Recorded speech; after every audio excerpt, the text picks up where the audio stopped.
think we got to start with Anthropic, who, this is a story that changed very quickly, right? Right after I put it up, it just reversed.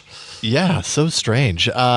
So what happened? Well, Anthropic, of course, has been in the midst of a pretty big lawsuit with authors about copyrighted use of books that it had procured through not so legal ways, likely, BitTorrents and all that kind of stuff, everything like that. We've talked about it many times.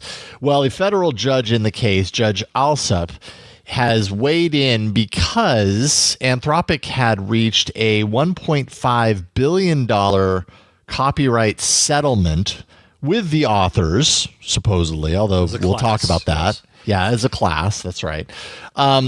Judge William Alsup criticized the deal a day later. So basically, on one day, we got the news that Anthropic had struck this major deal. No small amount, $1.5 billion is a ton of money for this settlement. Anthropic was probably like, all right, we've announced it. Our hands are clean. We can now move forward with our lives. A day later, Judge William Alsup criticizes the deal, saying it was unfinished, possibly even unfair to the authors that were part of the deal. He's seeking more details about how authors who are impacted can make their claims. He also questioned the lawyers themselves, saying they're rushing a settlement, they're likely to miss critical details in the process. And Judge Alsup has set a September 15th deadline for a final list of works to be included here. And that list totals, to my understanding, around 465,000 titles. The deal as it's set right now would pay around $3,000 per book. But I think the question is, all right, but which authors get access to that? How much, who's included versus not? And how do they make claim for that? All sorts of details that Judge Alsup says is not hammered out yet and needs to be. So, lots and lots to talk about here. It came out that they had a settlement first, and the number, I think, surprised everybody. It was higher than we thought. Yeah, you could argue that it was lower, that you could say that's thousands upon thousands upon thousands of dollars for a copyright violation. Mm-hmm. But my contention has been that Anthropic was fined for buying used books for which no money went to the authors, and it was fair use and transformative in Alsup's opinion. And so that, to me, set an expectation of what the authors might get. And mm-hmm. to me, if instead of buying used books, Anthropic had bought 400,000 new books, each author would have gotten roughly $1 or $1.50 mm-hmm. in royalties for that. And so I thought $1.5 billion, which works out to about $3,000 per book, was really high. Compared to what it need be. And I thought, geez, I don't know about using their lawyers.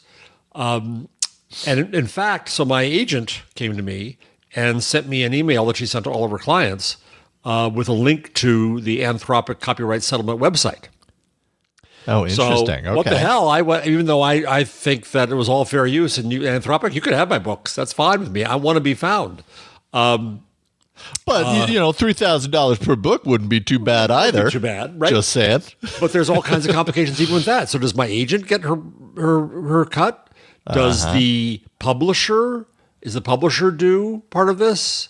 Mm-hmm. I think that's uncertain. That's so interesting. I hadn't considered that. Yeah, that's a good question. That's what Alsup is saying, that there are nuances to this as to who's up for the money, what the deals were, how that's determined. That's all complicated. Point one. Mm-hmm. Point two, and this is to me a bit of an irony in Alsup's complaint. In the one hand, he's saying too many lawyers. You brought lawyers in from the authors, you brought lawyers in from here and there and everywhere, and he's worried about that. But on the other hand, if this is as complicated as I just outlined, they might need more lawyers. Mm-hmm. So I think that Anthropic was trying to get through this, and I thought they offered too much. But then we had a really interesting column from MG Siegler at Spyglass. Yes. Who said that in MG's cynical view of this, what Anthropic was doing with its VC money was pulling up the ladder behind it and saying, okay, anybody else who wants to train their models, good luck. You're in for a fortune because we've just set the bar for how much it costs. You're going to be paying $3,000 a book to be able to read the book and train on it. Now, again, my view on this is that, but, if you buy the book at retail, buy the paperback, not the hardback, and do what Anthropic did with the other books they had, you're not paying $3,000 a book. You're paying $20 a book. Right, exactly. That was kind of what still I was a thinking. lot. So it's really complicated here, and I think what's the final note, which is a lie. I always have one more note. Is that I think the courts obviously have not decided the law under all of this, but companies want to keep going. And I think Anthropic wants to keep going without an albatross around their neck, with a whole bunch of lawyers hanging on, waiting for their money, and the authors. Now, I read a piece in The Guardian from Australian authors who were screaming the way I would expect from my friends at The Guardian, they're stealing our books and how dare they, and this is evil and awful. And you've heard my argument very often that I believe it's fair use of transformative. If it's writers, they can read and learn from others, so should the machine. But the other thing that strikes me, Jason, is I had a conversation with one of my old colleagues in the newspaper business, and 2 weeks ago. And on the one hand, he was saying, AI is coming along. We're going to lose search. We're going to lose social. And the next breath, he said, and we're cutting off all the AI companies. And I thought, well, then you're not going to get discovered, mate. And I would say the same thing to all these authors. If you want your thoughts, your research, your work, your voice to be found by people, then you're going to have to let them scrape you. And I think in the long, long run, what we're going to find is it's going to end up being voluntary. See, I lied. It was not my last point. Now I'll get to the last point. When Germany passed, and I love saying this word, the Leistungsschutzrecht. Yes, In I love Germany, hearing that word. The ancillary copyright. If you look up, folks, there's a musical version of that was put out by one of our fans. That's right, I forgot about Reggae that. version of Leistungsschutzrecht. So that was the ancillary copyright that said that you had to have permission from the publisher to scrape them and link to them. This is the old search days. And Google said, we're not paying you, so if you don't want us to just put up robots.txt, we won't scrape you, we won't search you. All the publishers, except one in Germany, said, they gave them permission because they wanted to be scraped, they wanted to be found, right? Axel Springer said, no, nine, you must pay us. Google said no. 10 days later, Axel Springer said, uncle, and gave him permission. So I think in the long run, we're going to find a similar thing happening. If, in fact, AI becomes the path of discovery to both ideas and authors and publications, then they're going to have to want to be there.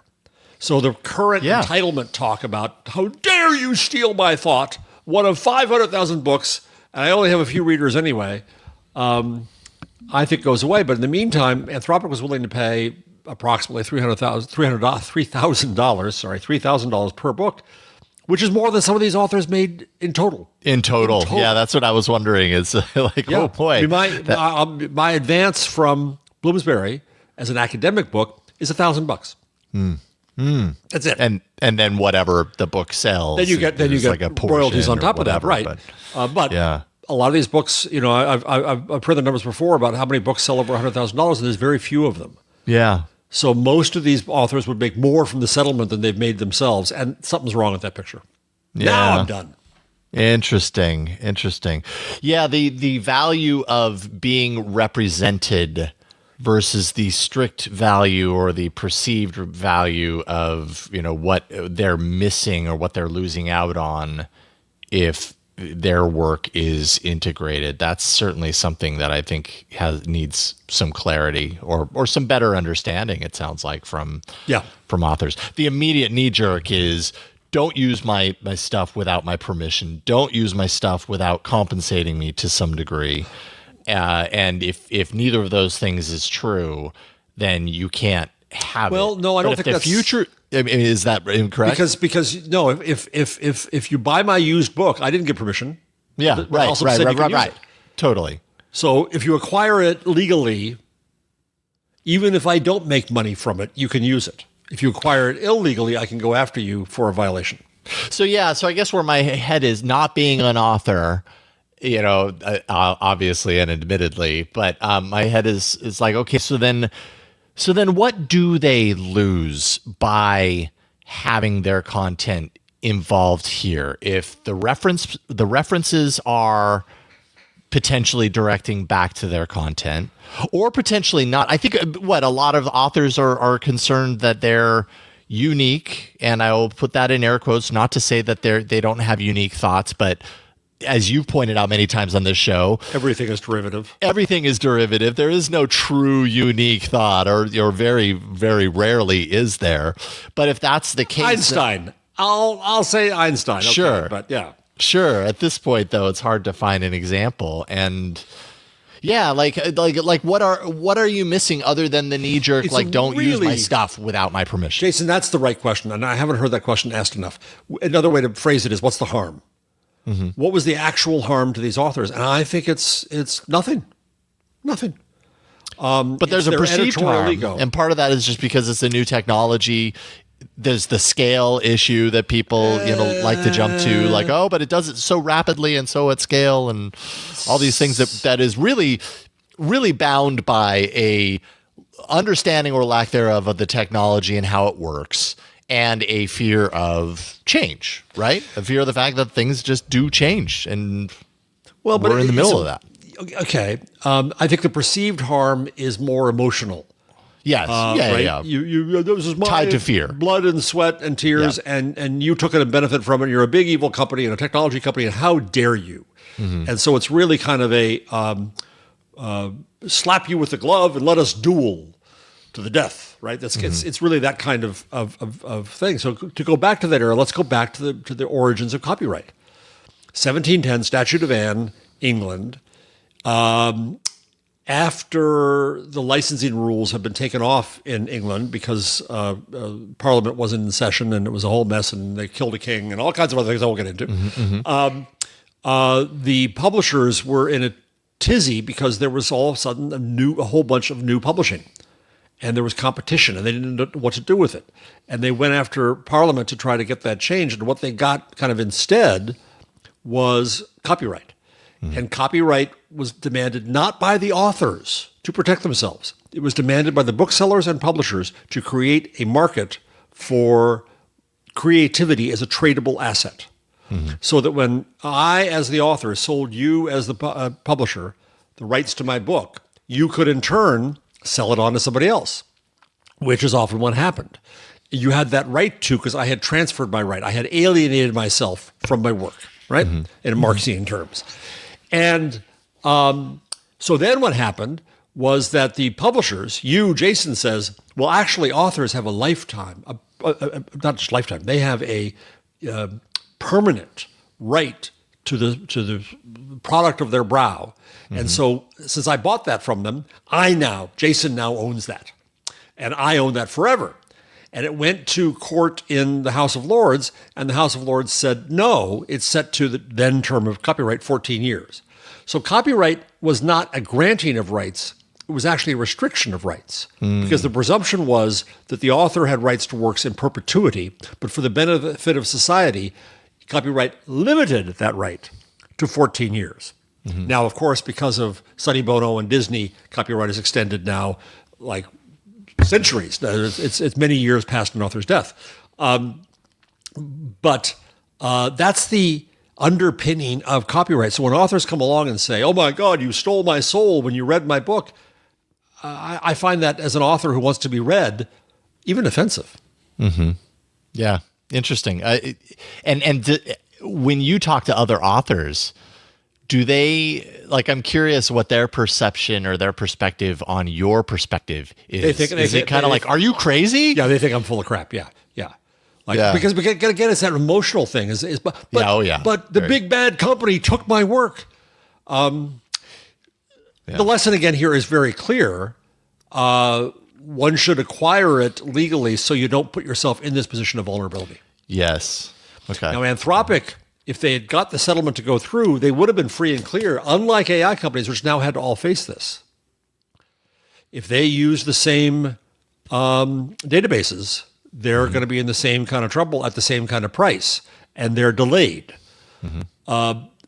So the lesson to anybody who's going to start now is use books. Yeah. But the other thing that occurs, or use Common Crawl, use other sources Legitimate. out there. Yeah. But the other lesson is this pushes the whole world towards synthetic data, the world of AI. Because I'll make my own damn data. Right. Is kind of what they're saying, which means that eliminates the connections to all of this human work. We don't want that either. That's interesting. Fascinating. Another fun fact from the MG Siegler piece that I didn't find the connection is that Anthropic claims they didn't even use the data to train their in-use models. They claim no guilt in the settlement. And MG is questioning in his piece what models they did use these data sets to train, if they didn't use it to train their in-use models, and whether there might be more damaging stuff that would have been revealed in discovery had the case moved forward. Or if the case does move forward, I don't know. Could Judge Alsup decide no, we're not accepting the settlement. Yeah. The case needs to move forward. And then the entire AI industry is borked. Yeah. Because that means it could go against them. Even though, again, the fair use and transformative on the properly acquired works is already settled in the Anthropic case. But if this goes to appeal, that could change. And it could be worse on the improperly acquired works, and it affects everybody. I wouldn't have been surprised if other AI companies paid Anthropic. They didn't do this, I don't think. But it would have been worth it for them to say, go ahead and settle. Right. Because it helps us all. We'll go ahead and put some money in the kitty if that's what it needs. Because we don't want holy this cow. to advance past. Yeah, The decision's right. not perfect, but it's good enough for us. It says that if you acquire it properly, it's fair use. Hallelujah. That's something. They're all happy then, right? Yeah. And if this gets questioned in higher courts, both appellate and God knows in the Supreme Court, the AI industry would not be a happy camper. Yeah, who knows where it goes from there.